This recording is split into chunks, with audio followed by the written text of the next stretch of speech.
So, in alphabetical order, Laura Cantrell. She is a country singer and she has a few albums to her name and they are all very good. She has a tremulous voice and she writes good songs and I would recommend her.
The Detroit Cobras, Tried and True, is a really good album.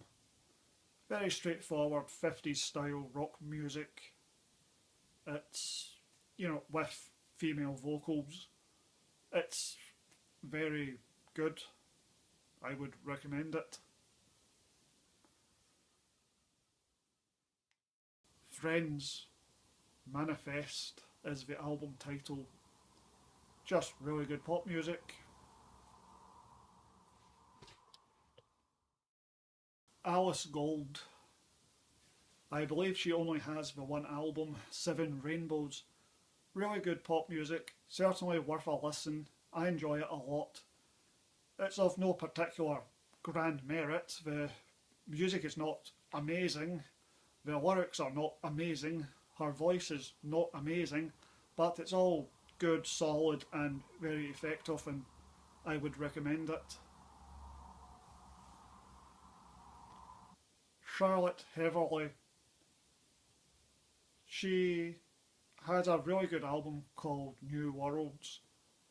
I think she must have, I think we call it symphasia, the thing where your senses get all mixed up so that you can taste colours or colours have a sound to them or whatever, because this album is just full of colours being mentioned in the lyrics. It's just a really good indie pop album. A wee bit rock, but more pop than rock. And it doesn't have.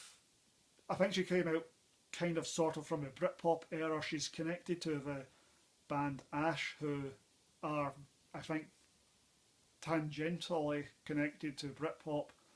So she doesn't have that Britpop sound of the 90s. It is a album that sounds of its era, which I believe is round about 2009 maybe. It's a good album. I would recommend it. Off der Mar or Off der Mer or Off der Mar. Who knows how you pronounce her name? Anyway, she's goth style hard rock and it's just very effective. She only did two albums sadly and I would recommend them. I have nothing interesting or substantial to say unfortunately. It's just very effective, very good, high quality hard rock verging into heavy metal, and there are sort of goth overtones to it. Moon Duo, they have a whole bunch of albums. I haven't really investigated those, but I do have Mazes, and it's just droning, propulsive, rock music. It's all about the groove, all about the tempo, and it's just long drawn out groove rocks, and it's enjoyable stuff. I like it.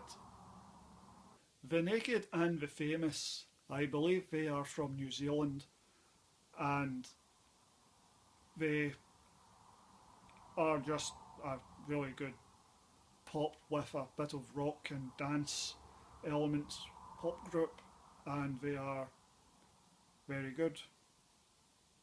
They are worth investigating.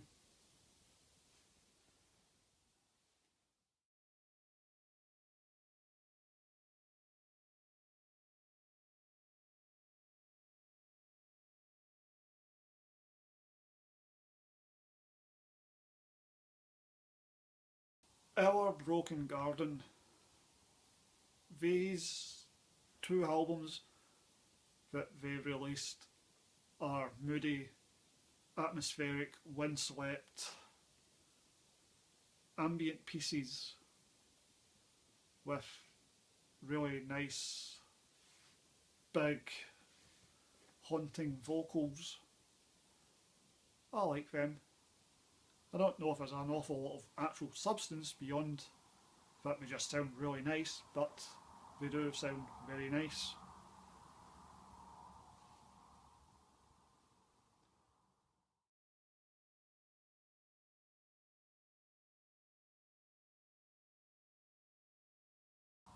Candy Payne, she recorded one album in 2007.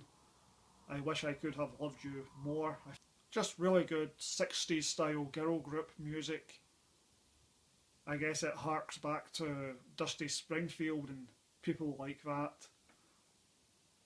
It's a very good pastiche of that 60s style music.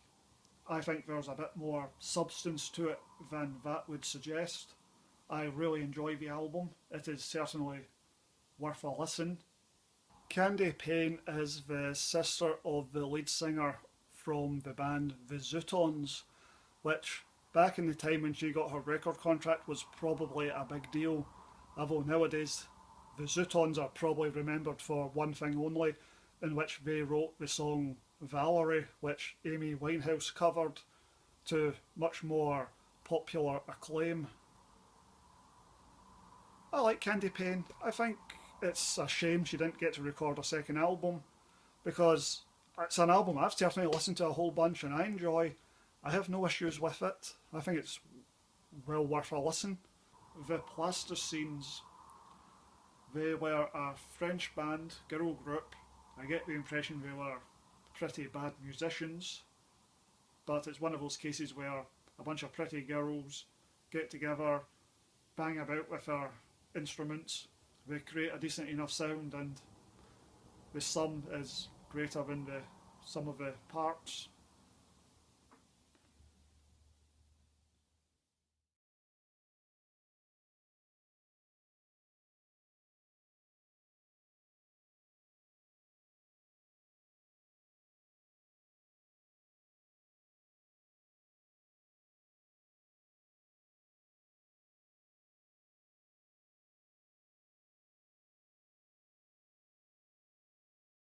These Dancing Days, I loved the first album and like the second album a lot.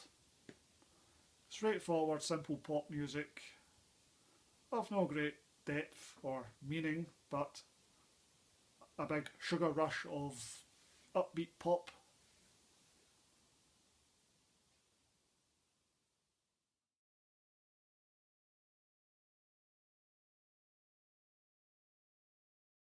Telly and the Wall. I think the album O and the album Heavy Moods are really, really superior pop music. Really great albums. I mean, I really like those.